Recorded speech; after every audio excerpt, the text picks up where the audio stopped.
പീടിക്ക് പറഞ്ഞേക്കാൻ നേരത്തെ ഇവനെ കാണൂല. കുഞ്ഞാപ്പോ എവിടെ പോയി? കുഞ്ഞാപ്പോ മനസ്സിനെ പേടിപ്പിച്ചേ. പീടി പോയെന്നാ പഞ്ചാര ചായപ്പൊടി വെളിച്ചെണ്ണ.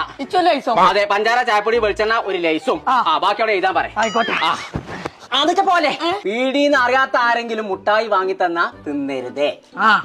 അറിയാത്ത ഏതെങ്കിലും വണ്ടിക്കാര് വന്ന് നിർത്തിയിട്ട് അതിൽ കേറിക്കോന്ന് പറഞ്ഞാല് കേറരുത്. എന്നാ പോയി വാ.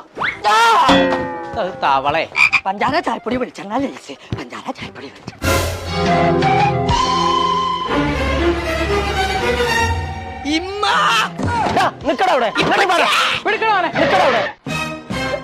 ഇന്നെ തട്ടി കളിച്ചരുത്. അല്ല തട്ടിക്കോട്ടെ കൊടുക്ക്. എന്നാ പിടിക്ക്. എന്താ അവിടെ കച്ചറ? ഞാനില്ല, എനിക്കിപ്പോ നേരമില്ല. എന്റെ പെച്ചിനോടൊക്കെ ചോദിച്ചാണെന്താ. പറ്റൂലെന്നോ? എടുത്തിട വണ്ടിയില്.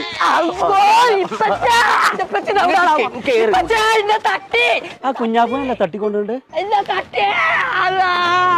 ഇങ്ങനെ നോക്കി പെച്ചിനോട് പോയി പറയാ. കോയനോട് പറയണ കാര്യം. കോയേ അന്റെ ചെറുക്കെ തട്ടിക്കൊണ്ടേ വന്നിട്ട് ഇറങ്ങിക്ക. എന്താണ് പേരന്റെ മെറ്റ് കടന്നു ചേർണ്ട്? അന്റെ ചെറുക്കെ തട്ടിക്കൊണ്ടേ ഒന്നാട്ട് എന്നാ കാണാം. ഓരോന്നറിഞ്ഞ് പൂജിപ്പിച്ചത് സത്യം പറയുന്നത്. ഒരു കറുത്ത കാറ് രണ്ടാൾക്കാർ വന്നിട്ട് അവനെ പിടിച്ചു വെച്ച് കയറ്റി നിന്റെ കണ്ണോട് ഞാൻ കണ്ടല്ലേ. നേരോ? പഠിച്ചോനെ, ആരാണത്? ഒറ്റ minute. Hello, good evening. Good night. പറയ്. കോയൊക്കെ കുഞ്ഞപ്പം നമ്മൾ എടുത്തിട്ടുണ്ട്. ആ അവന് നമ്മൾ പ്ലേസ്മെന്റ് ആക്കി കൊടുത്തിട്ടുണ്ട്. ആ പെച്ചിയെ അച്ഛൻ ജോലി ശരിയാക്കണം കേട്ടോ. ഞാൻ പോരാ. വരണമെന്നില്ല, അവിടെ തന്നെ നിന്നോ. തട്ടിക്കൊണ്ടിട്ട് ബേജാറില്ലാത്തൊരു തന്തേ. ഓക്കെ, എന്റെ ചെറുക്കനെ കോഴിക്കോടുള്ള ലെറ്റിൻ എന്ന് പറഞ്ഞ അക്കാദമിയിലാണ് പഠിച്ചിറങ്ങിയത്. അപ്പൊ അതിനുശേഷം ജോലിക്ക് നല്ല ഡിമാൻഡാ. പക്ഷെ ഞാൻ വിട്ടുകൊടുക്കലില്ല. ഒന്ന് ഡിമാൻഡ് പിടിപ്പിച്ചാണ്. അപ്പൊ അതിന്റെ ആൾക്കാർ കൊണ്ടുപോയതാണ് ഓനൊരു ജോലിയാക്കി കൊടുക്കാൻ വേണ്ടിട്ട്.